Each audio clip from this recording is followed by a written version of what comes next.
Le Sénégal, justement, redoute aussi la menace terroriste. Après les attentats au Mali, au Burkina Faso ou encore en Côte d'Ivoire, les autorités sénégalaises sont sur le qui-vive. La sécurité a été renforcée aux abords des sites touristiques, mais la montée de l'extrémisme fait craindre le pire. Sur place, le reportage de Salma Bouchafra. Des policiers postés en permanence devant les grands hôtels et les bâtiments officiels, la scène fait désormais partie du quotidien des Dakarois. Après les attentats de Bamako, Ouagadougou et Grand Bassam en Côte d'Ivoire, le Sénégal prend la menace terroriste très au sérieux. Les autorités du pays ont considérablement renforcé le dispositif de sécurité devant les sites sensibles de la capitale. Au niveau de l'aéroport, la sécurité a été renforcée au niveau du port, avec même la Marine nationale qui a acquis un nouveau patrouilleur. Et voilà, au niveau des frontières, il y a eu ce qu'on appelle un maillage sécuritaire plus dense, avec la création de nouveaux postes frontaliers.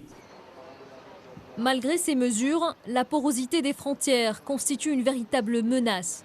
Les autorités redoutent l'entrée de djihadistes au Sénégal et avec eux, la poussée d'un islam radical.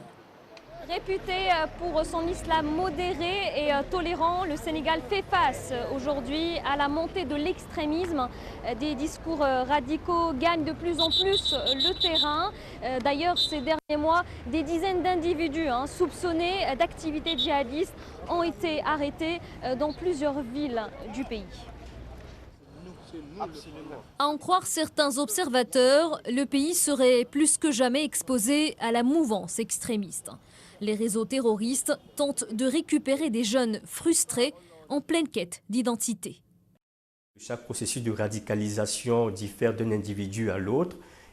On pourrait trouver les raisons dans la situation économique de l'individu. C'est généralement l'argument qui est le plus avancé. On pourrait retrouver aussi une crise identitaire, le fait qu'il ne se retrouve pas, qu'il soit en quête d'identité, y compris religieuse, qu'il ne se retrouve pas dans une forme d'islam telle qu'elle est pratiquée dans son pays. Au Sénégal, c'est un islam confrérique qui est largement pratiqué. Les confréries y sont considérées comme des remparts contre les influences extrémistes. Mais selon les observateurs, elles doivent renouveler leur discours afin de séduire des jeunes qui pourraient être tentés par le djihadisme. Salma Bouchafra, Dakar pour BBC Info.